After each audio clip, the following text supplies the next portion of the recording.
오늘 우리에게 주신 하나님 말씀은 빌립보서 4장 4절에서 7절 신약 322쪽입니다.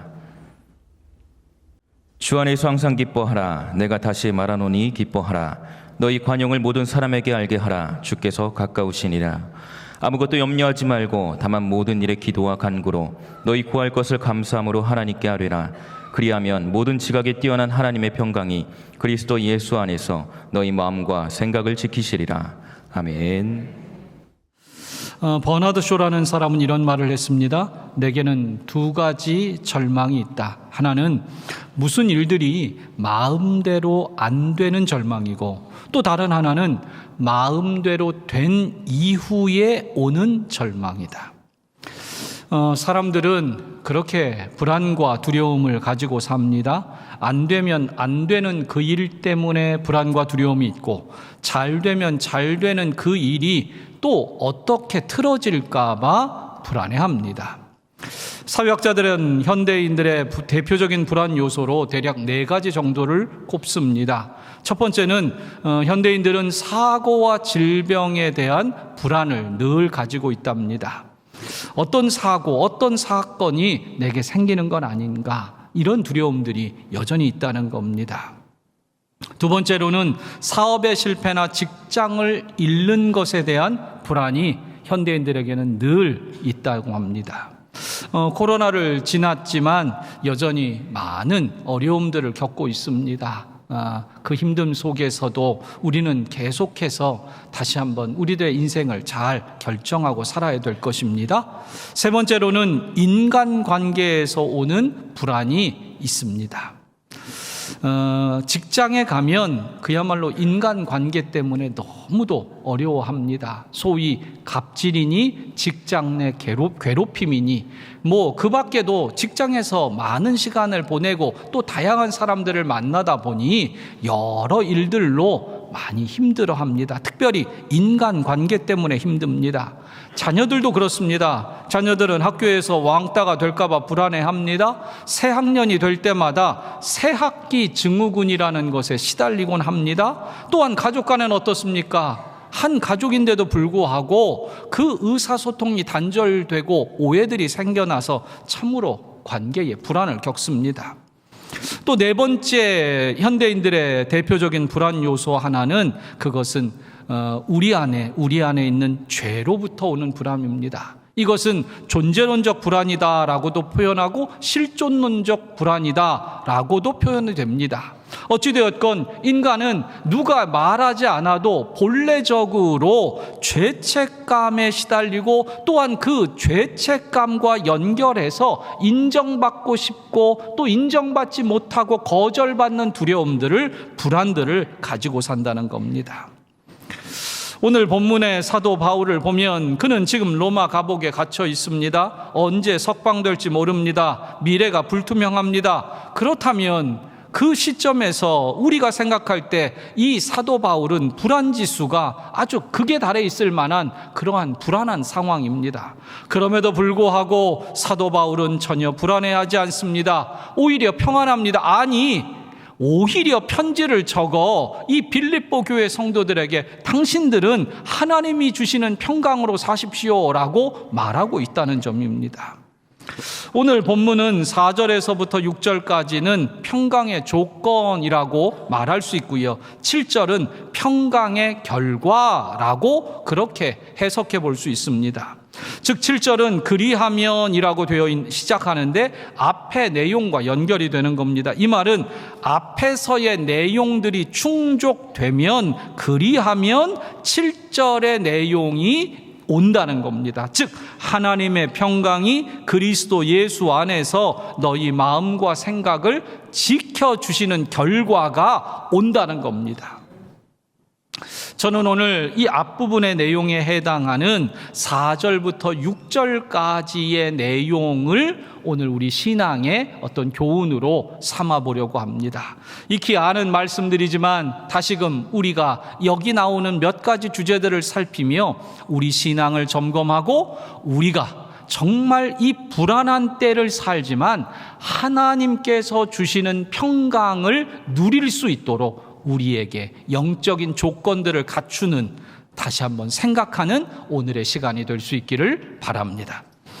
첫 번째로는 무엇보다 먼저 내 안에 신앙의 기쁨이 있어야 한다는 사실입니다. 4절입니다. 주 안에서 항상 기뻐하라. 내가 다시 말하노니 기뻐하라. 오늘 이 4절에서 중요한 단어 두 가지가 있습니다. 하나는 주 안에서라는 말이고 또한 항상이라는 말입니다. 여러분, 기쁨이 있는데 있다 없다, 생겼다 사라졌다, 자꾸 이러면 이거를 기쁘다고 해야 됩니까? 기쁘지 않다고 얘기해야 되겠습니까? 즉, 기쁨이라는 것은 어떻게 보면 항상 유지될 수 있어야 우리에게 그 기쁜 삶이 이어지는 겁니다. 기쁨이 있다 없다 한다면 그것은 조건적인 기쁨일 것이고 상대적인 기쁨이라고 말할 수밖에 없을 겁니다. 여러분, 요즘 여러분들은 기뻐할 일이 있으십니까? 여러분들은 얼마나 기쁜 일들을 많이 경험하고 계십니까? 기뻐할 이유가 사실은 우리 가운데 잘 없습니다. 어쩌면 우리가 기뻐할 일이라고 하면 어쩌면 눈먼 돈이 좀 들어오면 기뻐할 수 있을 것 같습니다. 눈먼 돈이 좀 들어오면. 여러분, 제가 뜬금없이 눈먼 돈이라는 표현을 쓰는 이유를 아셔야 합니다. 제가 요 얘기를 좀 해보려고 그러기 때문에 그래요. 다 생각이 있는 사람이에요, 제가. 눈먼 돈이라는 건 국어사전에 풀이해 보니까 이렇게 되어 있습니다. 임자 없는 돈 혹은 우연히 생긴 공돈이라고 되어 있습니다. 야, 듣기만 해도 좋지요. 임자가 없는 돈, 갑자기 우연히 생긴 공돈. 그냥 생각만 해도 갑자기 침이 넘어가네. 제가 우리나라 지폐에 대한 그 얘기들을 조금 인터넷으로 좀 조사를 해봤습니다. 찾아봤어요. 그런데 우리나라 지폐와 관련해서 이 지폐의 종이돈 얘기입니다. 종이돈에 공통점이 하나 있답니다. 그것은 그 우리나라 지폐에 그려진 인물들의 공통점인데 그것은 다른 것 아니라 거기에 나오는 인물들이요, 전부 조선 전기의 동시대에 비슷한 시기에 활동했던 사람들이라는 겁니다. 즉 1500년대에 대부분 태어나고 활동했던 사람들이라는 거예요. 대부분. 딱 한 사람만 1400년대 인물이 있는데 그 인물은 세종대왕만 1400년대 그 왕을 하고 임금을 했던 그 위치, 그 시기고 나머지 지폐에 나오는 인물들은요 다 언제? 1500년대. 즉 그 시기가 조선, 우리나라에 있어서 굉장히 예술도 그렇고 그런 인문학 분야도 그렇고 굉장히 발전을 했었던 때라고 합니다. 뭐 조금 더 덧붙이면 세종대왕 이후에 그런 일들이 많이 나왔다는 거예요. 그래서 뭐 세종대왕부터 그것을 치더라고요. 어찌되었건 한 가지 공통점은 그 집회에 나오는 인물들이 비슷한 연배에 활동했던 사람이라는 겁니다. 그런데 저는 두 번째 공통점도 하나 여러분에게 더 말씀을 드려봐요. 이 두 번째 공통점은 제가 발견하고 제가 제시하는, 제가 알려드리는 그러한 견해입니다. 어떻게 보면 제가 발견하고 제가 제시한다라는 얘기는 여러분 이거는 믿거나 말거나 한 견해라는 거예요. 제가 발견했어요. 제가 뭐 학자도 아니니까. 여러분, 우리나라 이 돈 있잖아요. 지폐건 동전인데 우리나라 돈에 보면 눈이 다 있어요. 눈이. 당연하겠죠. 지폐에 그려진 이황, 이이, 세종대왕, 신사임당 모두 다 거기에 나오는 그림들에 보면 눈을 감고 있을까요? 눈을 뜨고 있을까요? 눈을 뜨고 있어요. 그러면 1차적으로 눈먼 돈이 있어요, 없어요? 지폐에는 눈먼 돈이 없어. 그런데 심지어 동전에도요, 100원짜리 동전에는 이순신 장군이 있어요. 그런데 그 이순신 장군도 눈을 뜨고 있어요. 500원짜리 동전에는요, 뭐가 그려져 있어요? 학이 그려져 있어요. 그런데 제가 자세히 봤어요. 돋보기를 들여매고 자세히 봤더니 얘도 눈을 뜨고 있더라고요. 그러면 여러분, 눈먼 돈이라는 게 있어요, 없어요? 지금 없어요. 그런데 눈먼 돈이 딱 동전 두 종류가 있어요. 하나는 다보탑이 그려진 10원짜리, 그리고 벼이삭인 50원. 그런데 여러분, 이 10원짜리와 50원짜리는 눈먼 돈이잖아요. 눈이 없으니까. 근데 이거 길바닥에 있어도 요즘 꼬마 애들도 거들떠도 안 봐요. 10원짜리 막 있어도, 야, 세상 저 때는 옛날에 엄마 10원만 해가지고, 그때는 10원짜리로 사 먹을 게 많았어요. 저 옛날 사람, 고인물, 고인물, 옛날 사람. 여러분, 다시 제가 말씀으로 돌아옵니다. 우리 삶 안에 기뻐할 일이 그렇게 없다는 거예요. 기뻐할 일이 없어요. 그런데 세상을 살면서 오늘 말씀은, 아니, 하나님은 우리 그리스도인들을 향하여 너희는 항상 주 안에서 기뻐해라 라고 말하고 계시다는 겁니다. 여러분, 오늘도 우리가 믿음으로 산다고 할 때는 주 안에 있기 때문에 항상 기뻐할 수 있어야 한다는 겁니다. 바로 이 기쁨, 주님 안에 있기 때문에, 또 다른 말로 하면 주님 때문에 기뻐하는 사람, 바로 이 기쁨을 간직한 사람일 그리스도인. 여러분, 오늘 우리는 어떠한 세상의 기쁨, 눈먼 돈도 없고 세상에 어떠한 기쁨, 성공이나 잘난 것 이런 것 없을지라도 우리가 주 안에 있기 때문에 우리는 항상 기뻐해야 합니다. 이 기쁨을 간직할 때 우리는 평강의 조건을 갖추고 있는 거예요. 하나님이 주시는 평강을 누리려면 우리는 무엇보다 먼저 내가 주 안에 있다는 것으로 인하여 기뻐할 수 있어야 합니다.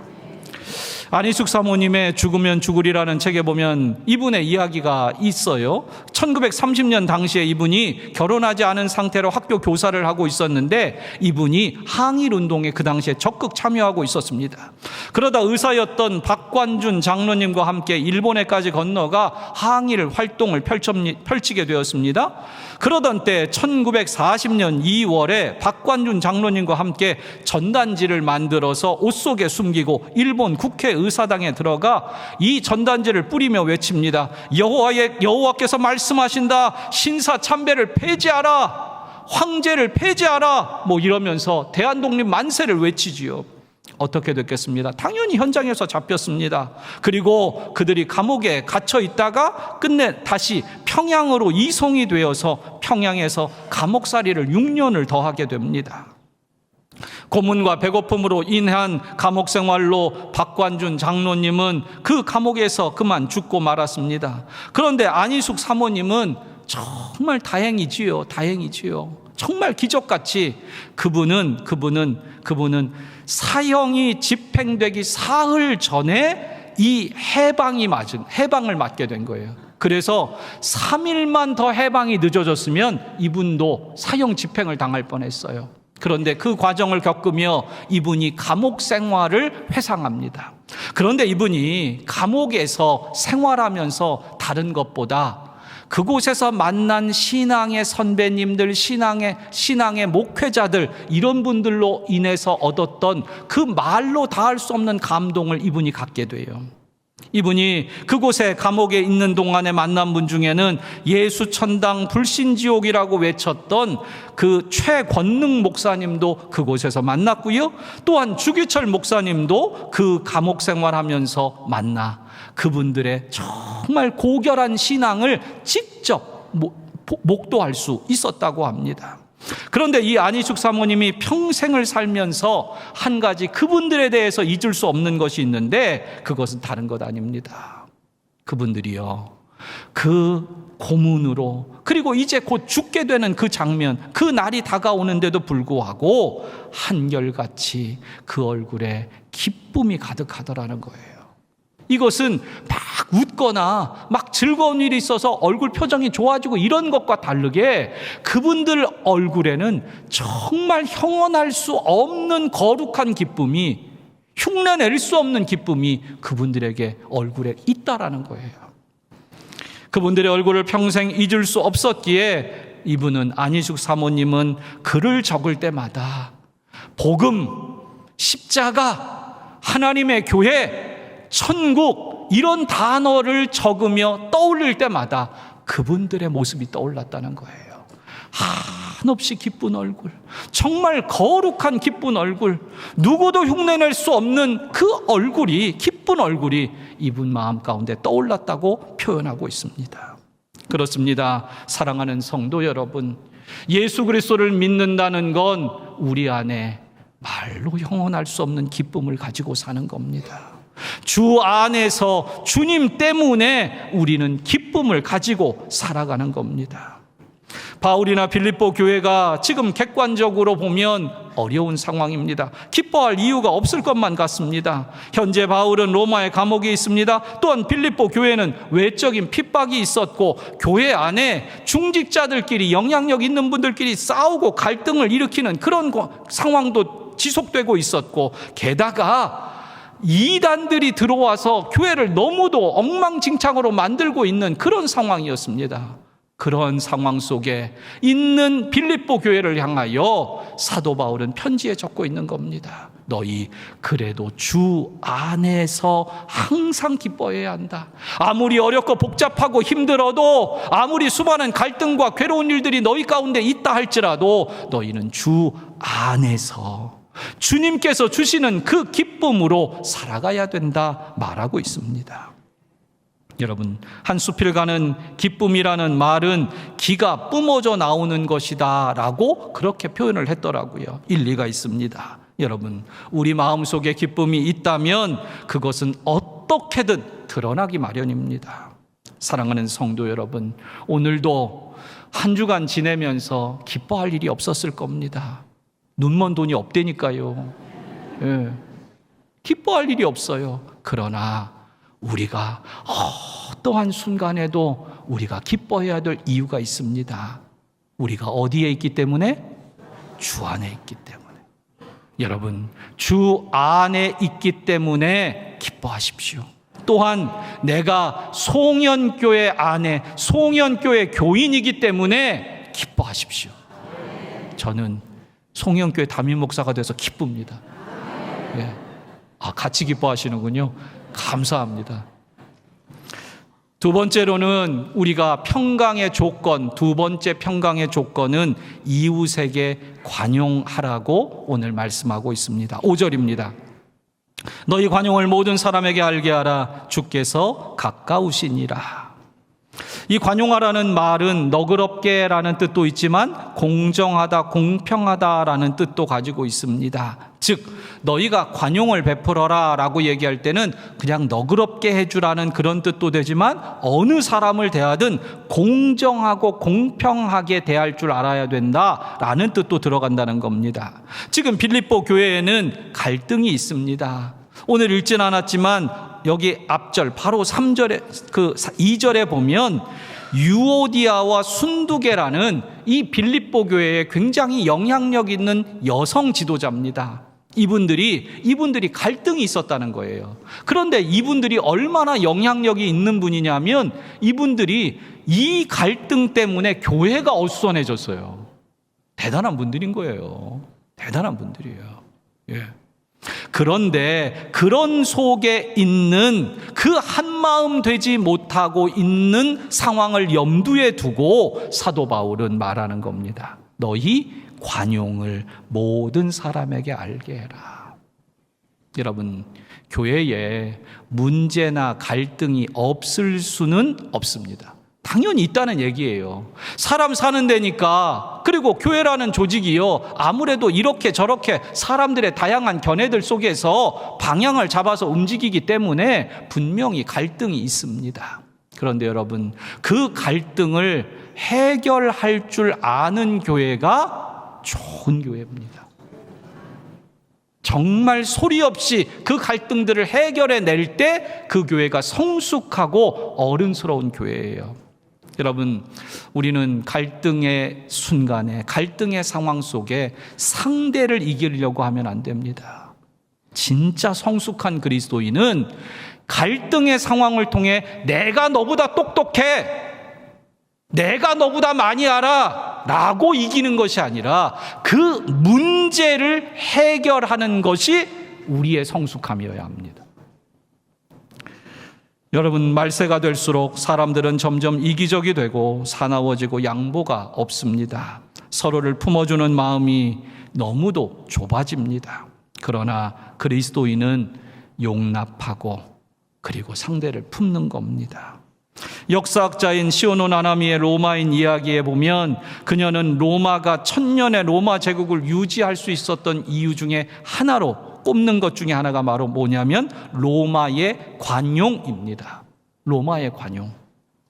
로마는요, 많은 나라들을 정복했습니다. 그런데 로마가 수많은 나라를 정복하고도 많은 것들을 평안하게 유지할 수 있었던 것이 바로 이 관용의 정신인데, 그들은 정복한 나라에서 정말 열심으로 사는 사람, 특별히 로마의 충성을 맹세하고 로마를 위해 자신의 모든 재능을 사용하겠다고 열심을 내는 사람들은 기꺼이 로마 시민으로 받아들였습니다.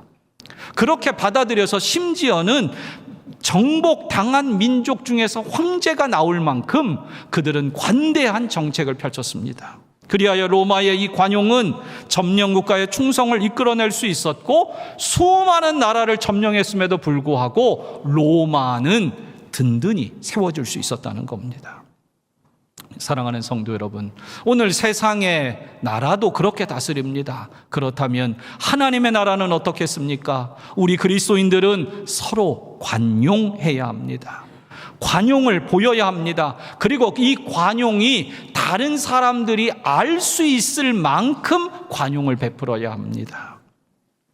여러분, 저는 오늘 말씀을 묵상하면서 이 관용이라는 것이 결국 기쁨하고 연결되어 있다고 생각이 됩니다. 왜냐? 오늘 말씀의 맥락도 그렇거든요. 너희 기뻐해라. 그 다음에 뭐요? 너희 관용을 알게 해라라고 말해요. 예를 들면 이런 겁니다. 어릴 적에 제가 바깥에서 실컷 하루 종일 놀다가 아주 멀끔한 모습으로 집에 들어갑니다. 이 불가능한 얘기죠. 지저분한 모습으로 막 뭐 묻히고 이런지 들어가는 거예요. 그러면 대개 어머니가 어떻게 해요? 아이고, 아드님 오셨어요. 오늘도 때 묻혀서 오셨네. 잘하셨습니다. 이러고 영접 맞이하십니까? 예? 여러분들 다 과거에 했잖아. 회개했으니까 괜찮아요. 저희 어머니 안 그러셨거든. 예? 어떻게 해요? 던지셨나? 또 우리 어머니 듣고 계실라? 예. 던지진 않고 엄청 혼내시죠. 그런데 안 혼내는 날이 있어요. 어머니가 그날은 기쁨이 있는 날이에요. 어머니가 기뻐. 그러면 제가 꾀죄죄 하고 들어가도 어떻게 해요? 야, 빨리 씻고 밥 먹어. 끝이야. 할렐루야지 뭐. 여러분, 오늘도 우리 안에 기쁨이 있으면 어떠한 사람에게도 관용할 수 있어요. 저는 관용과 용서에 대한 생각을 할 때마다 워치만 리의 그 한 일화가 마음속에 잔잔히 다가옵니다. 이 워치만 리는 중국 교회의 크나큰 지도자입니다. 중국이 공산화되기 전에 가정교회 운동을 일으켰던 인물이기도 하고요. 그의 신비한 체험과 독특한 성경 해석은 지금도 책으로 남겨져서 굉장히 유명합니다. 저도 신학교 시절에 이분 책을 읽었고요. 그러나 굉장히 좀 견해가 조금 달라서 성도님들에게는 권하지 않는 책이기도 해요. 이 워치만리가. 어찌되었건 굉장히 특별한 그 중국의 성경 지도자였던 게 분명합니다. 그가 저술한 에베소서 강해에 나오는 한 그리스도인의 간증 일화입니다. 내용은 이래요. 한 그리스도인 그 농부가 있었습니다. 그는 중국 남부 구릉지대에서 벼농사를 짓는 겁니다. 이 구릉지대는 산이기 때문에 이 계단식 그런 논입니다. 벼가 한창 자라는 시기 어느 날 아침에 논에 나가 보니 이웃이 자기 논두렁에 구멍을 내서 논의 물을 몰래 자기 쪽으로 빼간 거예요. 그러니까 아마 이웃이 아래쪽 논이었겠지요. 물을 쏙 빼가 버린 겁니다. 힘겹게 채운 물을 빼앗긴 것이 화가 났지만 이 그리스도인이지 않습니까? 그리스도인이니까 아무 말 하지 않고 묵묵히 자기 논에 다시 물을 채워 놓았습니다. 그러나 다음 날에도 이웃은 그의 논두렁에 구멍을 내어 물을 빼갔습니다. 그 이후에도 물을 채워두면 빼가는 일은 몇 차례나 반복이 되었습니다. 어떻게 해야 하나 한참 고민을 하던 그는 결국 이웃을 찾아가 정중히 항의하였고, 그 이웃은 내가 잘못했노라고, 내가 그렇게 했고 잘못했다고 시인을 했습니다. 하지만 집에 돌아온 그 농부는 마음이 뭔가 불편했습니다. 마음이 뭔가 불편했습니다. 분명히 정당한 요구를 했고 옳은 일을 한 것이 맞는데도 불구하고 이 그리스도인 농부 마음 가운데는 왠지 그날따라 평강이 없이 마음이 불편했습니다. 그는 불편한 마음을 가지고 주일날 교회에 가서 거기서 성도들에게, 그리스도인 형제들에게 기도 제목을 내놓고 또 교회 지도자와 남아서 상담을 하게 되었습니다. 그의 이야기를 다 듣고 있던 교회 지도자가 이제 이렇게 그에게 말을 해줍니다. 형제님, 당신은 그렇게 당신이 한 것은 아무 잘못이 없습니다.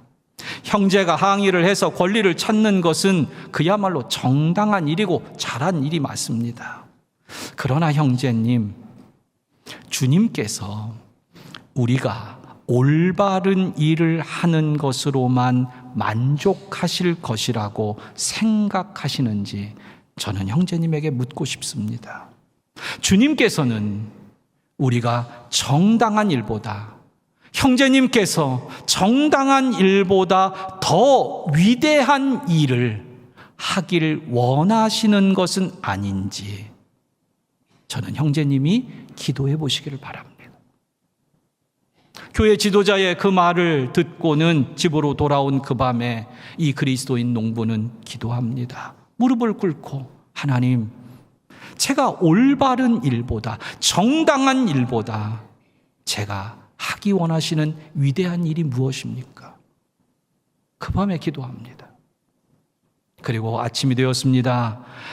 그 밤 주님의 감동과 계시를 받은 그 그리스도인은 이튿날 일어나 자기 논으로 갔습니다. 그리고 자신의 본인 논에 물기를 내어서 그 이웃 논으로 그냥 흘러가도록 물기를 내었습니다.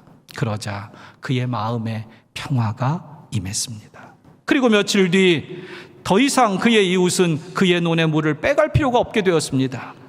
그렇게 며칠을 지낸 뒤에 그 이웃이 그리스도인을 찾아왔습니다. 그리고 묻습니다. 왜 당신은 내 논에 물을 대어 주었습니까? 그러자 그리스도인이 대답합니다. 내 안에 계신 주님께서 정당한 일이 아니라 이웃을 위해 위대한 일을 하라고 제게 말씀하셨기 때문입니다. 그러자 그 이웃이 묻습니다. 당신의 주인이 누굽니까? 당신에게 그런 위대한 일을 하라고 하신 그 주인이 누굽니까? 그리스도인이 대답합니다. 바로 예수 그리스도입니다. 그 말을 들은 그 이웃은 즉시로 예수 그리스도를 믿겠노라고 그를 따라 나섰다고 합니다. 여러분, 오늘 우리 삶 안에 정당한 일, 올바른 일 하는 것만으로도 마땅합니다. 그러나 관용은, 용서는, 희생은 위대한 일입니다.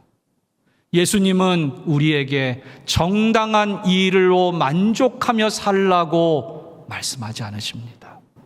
더 위대한 일을 때로 우리에게 요구하십니다. 마더 테레사는 이렇게 말합니다. 예수님을 따르는 것은 단순합니다. 그러나 결코 편하지는 않습니다. 아플 때까지 사랑하십시오.